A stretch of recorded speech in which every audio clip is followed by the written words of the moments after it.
آج بات کریں گے اسلامی طرز سیاست کے اصول اور پاکستان میں مروجہ سیاسی نظام۔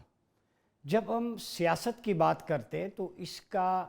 مادہ و مشتق یعنی انفینٹ اور یہ روٹ ورڈ اس کا ساس ہے۔ یہ اصلاح کے معنی میں استعمال ہوتا ہے، فرد کی انفرادی طور پہ اصلاح، امور خانداری کی تدبیر منزل کے طور پہ اصلاح اور پورے معاشرے کی سیاست مدن کے طور پہ اصلاح۔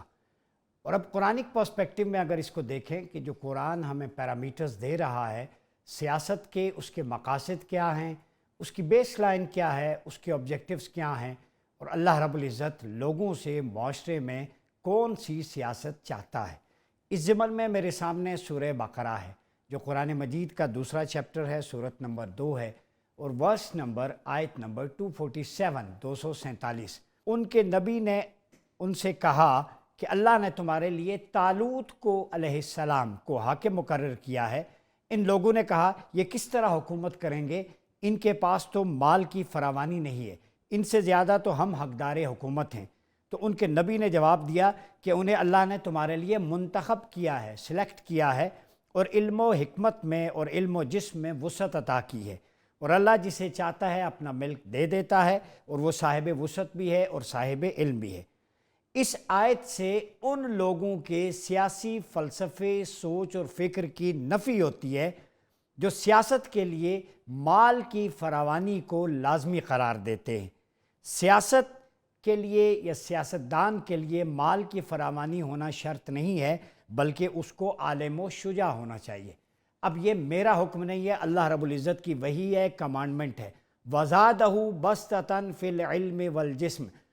سیدنا طالوت علیہ السلام کو اللہ نے بادشاہ منتخب کیا، اس کا مطلب ہے وہ ڈیوائن سلیکٹڈ تھے حاکم وقت کے طور پہ، وہ ایڈمنسٹریٹو تھے، انہوں نے معاشرے کی اصلاح کرنی تھی، لوگوں کو حقوق ادا کرنے تھے، فرائض کی بجا آوری کا درس دینا تھا، اور معاشرے میں عدل و انصاف اور مساوات کا قیام کرنا تھا۔ انہوں نے خبرگیری کرنی تھی غریبوں کی، اور اس کے لیے مال کی ضرورت نہیں ہے، اس کے لیے علم اور جسم میں وسعت چاہیے، وہ شجاع ہو، وہ انفورسمنٹ کرنا جانتا ہو اپنے فیصلوں کی، اور اس کے پاس علم اور حکمت ہو تاکہ وہ فیصلہ سازی میں اچھے انداز میں اثر انداز ہو سکے۔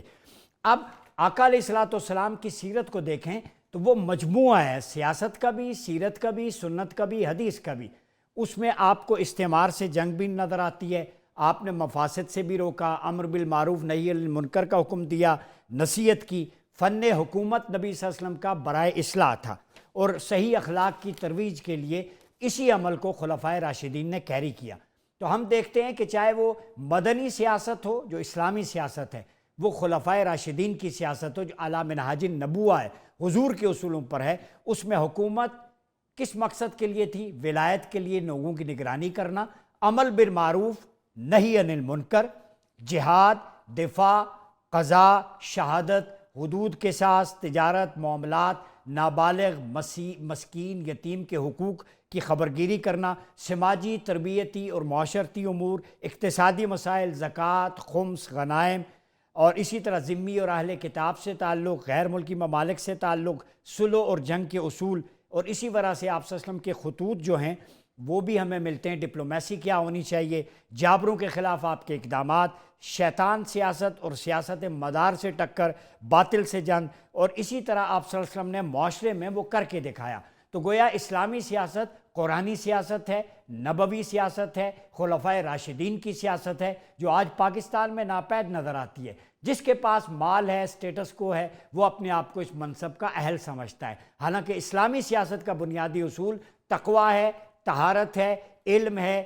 حکمت ہے، جسم کا قوی ہونا، شجاع و بہادری ہے، اور معاشرے میں اصلاح ہے اور غریبوں کی داد رسی کرنا ہے۔ ہم آج دیکھیں گے کہ پاکستان میں اسلامی سیاسی اصول کیوں ناپید ہوتے جا رہے ہیں، وجوہات کیا ہیں، ہم کیسے اس خلافہ کی طرف، اس مدنی سیاست کی طرف دوبارہ رجوع کرتے ہیں جو آپ صلی اللہ علیہ وسلم نے اور خلفائے راشدین نے رائج کی تھی۔